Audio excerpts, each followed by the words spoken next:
Hello tout le monde, j'espère que vous allez bien, bienvenue dans une nouvelle vidéo qui de base n'était absolument pas prévue, mais me voici devant vous pour la tourner, puisqu'en fait pas plus tard que hier j'ai commencé ma relecture de La Passe Miroir, donc de Christelle Dabos. J'avoue que j'ai eu envie de relire en fait cette saga parce que j'ai vu la vidéo de Build Up. Et comment vous dire que sa vidéo m'a tellement émue, enfin genre en plus j'ai failli pleurer parce que je l'ai vu pleurer et que bon bah moi quand je vois quelqu'un pleurer je pleure. Et en fait, de la voir justement relire La Passe Miroir, ça m'a trop donné envie eh bien, de relire à mon tour cette saga, comme le tome 4 est sorti récemment et que je l'ai toujours pas acheté parce que je me dis peut-être que quelqu'un d'ici là compte me l'offrir à Noël. Je sais pas, vu que j'ai un peu dit partout que c'était un livre que je voulais. Du coup j'attends Noël et puis si personne ne me l'achète c'est pas grave, je me l'achèterai moi-même. Mais du coup je me suis dit pourquoi pas relire les 3 premiers tomes. À savoir que moi je suis pas réellement trop relecture. J'avoue que j'ai un peu du mal avec relire mes livres, même si c'est des coups de cœur. C'est vrai que je me dis, je connais déjà l'histoire, est-ce que la deuxième fois que je vais le lire il me plaira plus? Est-ce que je vais pas trouver des longueurs? Enfin voilà, je me pose toujours 10 000 questions quand on me parle de relecture, parce que je sais que beaucoup aiment relire leurs livres. Moi personnellement je me dis, j'achète tellement de livres que du coup j'ai pas le temps de relire les romans que j'ai adorés. Mais là, en fait comme j'ai eu une période où je lisais pas énormément, je me suis dit pourquoi pas, peut-être que ça me fera du bien de relire un livre que j'ai beaucoup aimé. Et je vous cache pas que bon, j'ai commencé hier soir, hein, donc j'ai lu 82 pages, mais j'aime énormément, c'est assez rigolo mais dès le début... En fait, je sais pas si c'est juste moi qui veux trop me la jouer à la Sherlock alors que finalement c'est juste le début du récit, mais j'ai l'impression déjà en connaissant du coup un peu plus l'histoire pour être à peu près à jour sur la saga, qu'il y a dès le début en fait des indices que l'auteur a dissimulés par-ci par-là, que durant ma première lecture forcément je n'avais pas du tout capté. Et là, on va dire 5 ans plus tard, puisque mine de rien le premier tome je l'ai lu en 2014, j'ai l'impression que là avec cette deuxième lecture je redécouvre un petit peu la série, parce que forcément je me souvenais pas de tout et j'ai aussi l'impression d'y voir un peu plus clair. En tout cas je me pose plus de questions et je fais plus, j'ai l'impression, le lien avec ce qu'on a vu dans les prochains tomes. Donc en fait sur mon téléphone j'ai déjà fait en fait j'ai déjà pris des petites notes. C'est assez rare que je prenne des notes, mais là j'ai envie de voir si on va dire comment dire quoi, c'est mes idées sont bonnes ou pas, et si ça aura vraiment un impact sur sur la suite de l'histoire. Est-ce que ça va aussi me permettre de savoir comment l'histoire va se terminer, parce que je vous avoue que moi La Passe Miroir je sais pas du tout comment ça va se terminer, je sais rien. Du coup comme j'aime beaucoup ma relecture, je me suis dit que j'allais faire une vidéo sur les livres que j'aimerais lire ou les sagas que j'aimerais relire, parce que en y réfléchissant 5 minutes il y a pas mal de sagas ou de one shot que j'aimerais beaucoup relire de cette vidéo. Donc j'espère qu'elle vous plaira, et sur ce, après cette très longue intro, on commence tout de suite. La première saga que j'aimerais beaucoup relire, je vous en avais parlé cet été parce que je l'avais inclus dans ma palle pour l'été justement, qui a été un fail total, mais c'est vraiment une de mes séries coup de cœur, enfin de tous les temps. Franchement c'est une série que j'adore. Actuellement il n'y a que 3 tomes, mais le tome 4 est enfin terminé. Il n'y a pas plus tard que hier, je crois, oui, hier sur Instagram, l'auteur a posté une photo où justement elle avait le tome 4 entre les mains. En tout cas c'est des feuilles volantes pour le moment, mais le premier jet du coup est sorti.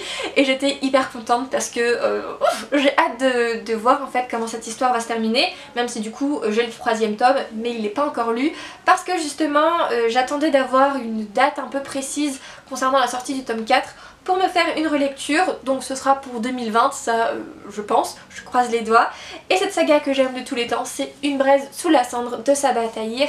C'est vrai qu'en vidéo j'en parle pas énormément, mais si vous saviez le gros coup de cœur qu'avait été le premier tome, et ça avait pas été un coup de cœur le tome 2, mais je crois que c'est parce que du coup je l'avais traîné, parce que je l'avais commencé quand j'étais en période de révision. Pas du tout le bon plan, j'avoue, mais je voulais le lire et en même temps il y avait les cours à côté qui me disaient « Eh non, tu dois bosser !»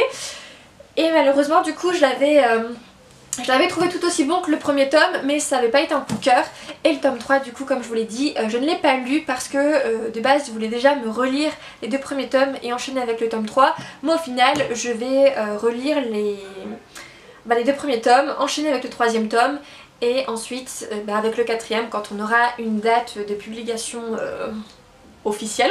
Et donc si vous ne connaissez pas Une braise sous la cendre, par contre je ne prendrai que le premier tome parce que c'est lourd, et bien c'est l'histoire de Laïa qui est une érudite et en fait elle va voir son frère se faire arrêter devant elle par des martiaux, à savoir en fait qu'on est dans un univers qui s'appelle l'Empire et que les martiaux et bien sont les personnes qui contrôlent l'Empire. Donc les martiaux ce sont des soldats qui sont armés jusqu'aux dents et qui n'ont pas peur de zigouiller s'il faut, et en fait ils ont réduit au rang d'esclaves les érudits. Et c'est comme ça donc qu'on va suivre Laïa qui, comme je vous l'ai dit, donc voit son frère se faire arrêter pour un crime, je crois. Je sais pas s'il a commis un crime ou s'il est accusé à tort. Je ne sais plus, mais du coup elle va vouloir le sauver et pour le sauver elle va devoir entrer dans la résistance et forcément quand on te dit de rentrer dans la résistance, il va falloir mettre un peu la main à la pâte et montrer à quel point tu es courageuse, puisque la résistance va donner pour mission à Laïa d'infiltrer Blackleaf, c'est une école où s'entraînent les martiaux, et d'espionner pour leur compte en fait la commandante. Et donc c'est ce que va faire Laïa, et en échange des informations qu'elle va réussir à glaner par-ci par-là, la résistance va se porter garante d'aller secourir eh bien son frère. Et en fait c'est à Blackleaf qu'elle va rencontrer Elias qui est un martial qui a prévu en fait de déserter, et on va suivre leur histoire. Une braise sous la cendre, franchement je n'aurai de cesse de vous le dire, c'est une série que j'aime d'amour. Les 2 premiers tomes d'ailleurs sont sortis en poche, puisque bon, le grand format quand même coûte 19 €, donc si t'as pas forcément envie de mettre quasiment 20 balles dans un bouquin, sache qu'il est en poche. Donc tu n'as pas d'excuse pour découvrir cette série.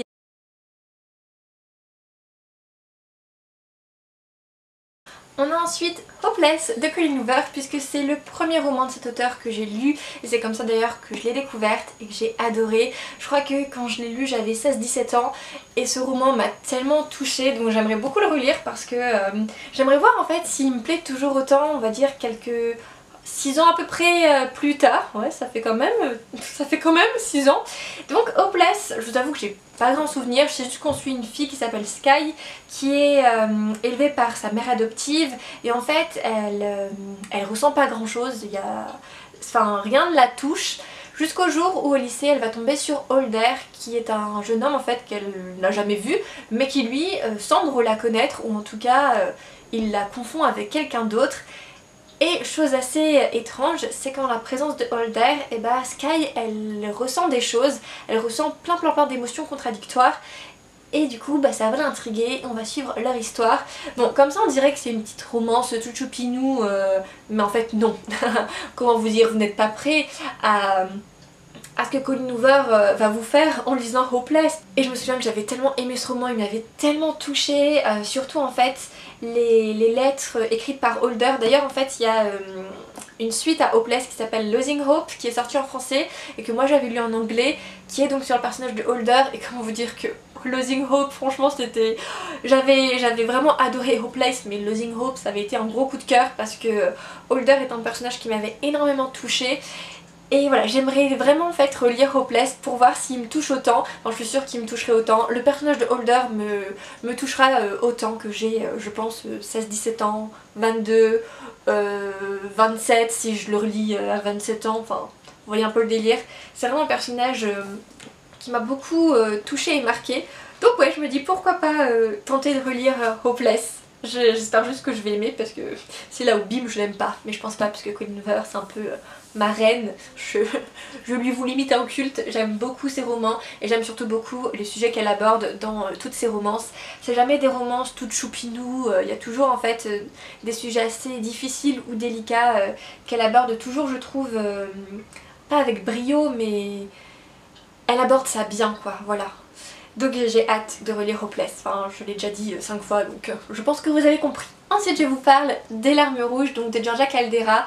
Attendez, j'en ai marre de ses cheveux là, je les mets en arrière, enfin non, oh, on va les mettre devant, oui ce sera mieux. C'était l'instant coiffure, oui. Donc l'un des livres suivants que j'aimerais beaucoup relire c'est la saga Les larmes rouges de Georgia Caldera. Forcément j'étais un peu obligée d'en parler, j'aime d'amour cet auteur. En vérité je pense que je pourrais relire tous les livres que j'ai d'elle parce que j'aime beaucoup sa plume, j'aime beaucoup ses histoires, ses univers. Mais j'avouerai que Les larmes rouges c'est avec cette trilogie que je l'ai découverte.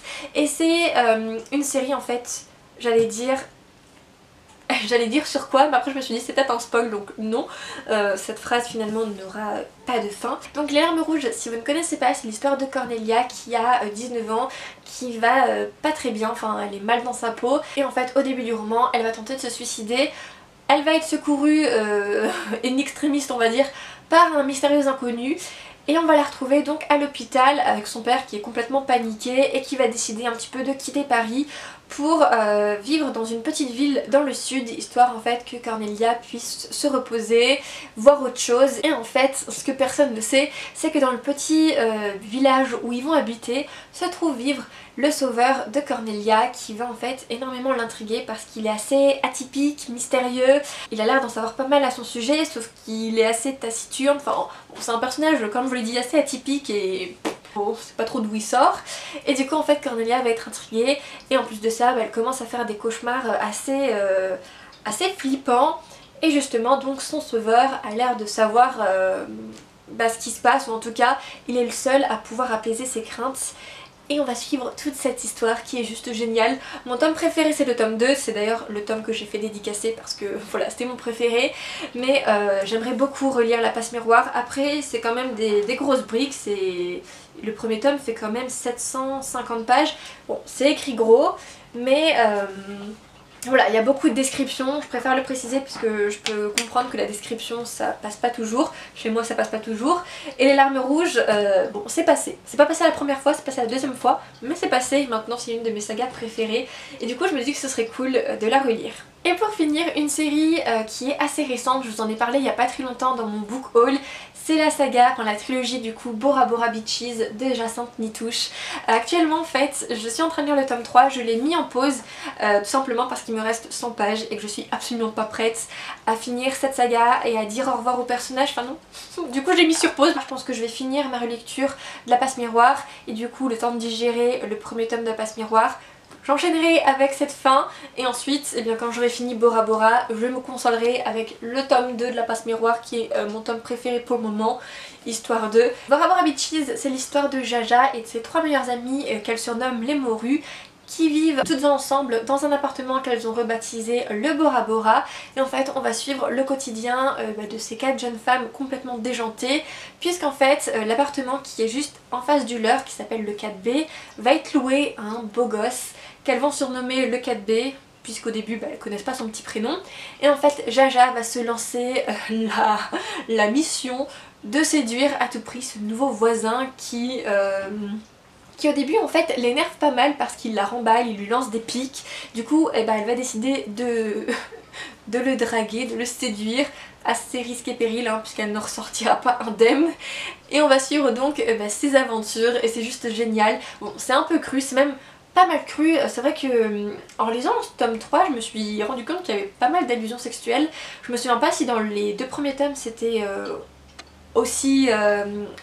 pas marquante, mais je veux dire s'il y en avait autant, sûrement. Après l'humour est assez déjanté, enfin c'est vraiment un bouquin, un bon feel good book qui nous fait rire, qui nous émue. Moi je sais que j'ai un peu pleuré, oui j'ai un peu pleuré, un peu beaucoup. Et ouais je suis tellement pas prête en fait à finir en fait cette saga. Enfin après je pourrais le relire justement, je compte relire les Bora Bora, mais là... voilà, je suis pas encore tout à fait prête à leur dire au revoir maintenant. Je ne peux que vous conseiller Bora Bora Beaches parce que vous n'allez pas le regretter. En plus de ça, l'auteur du coup est auto-publié maintenant, puisqu'au début les 2 premiers tomes étaient publiés dans une maison d'édition qui s'appelait EDB, qui a malheureusement fermé, et là le tome 3 elle l'a auto-publié, ainsi que les 2 tomes, elle les a auto-publiés aussi. Et voilà, ça permet aussi de soutenir une auteure française. Donc ouais, Bora Bora Beaches c'est une saga que je relirai avec plaisir. Et bien voilà concernant cette très courte vidéo où je vous parle des sagas que j'aimerais beaucoup relire. J'espère en tout cas que ça vous aura plu. N'hésitez pas dans les commentaires à me dire si vous êtes plutôt team je relis certaines de mes sagas préférées, ou alors plutôt team j'ai pas le temps et je préfère privilégier mes nouvelles sagas ou d'autres livres. Et si vous relisez vos livres, n'hésitez pas à me dire quelles sont les sagas que vous adorez relire. Et sur ce écoutez, comme d'habitude je vous souhaite de très belles lectures et on se dit je sais pas quand vous verrez cette vidéo, donc on se dit à la prochaine. Voilà, bye.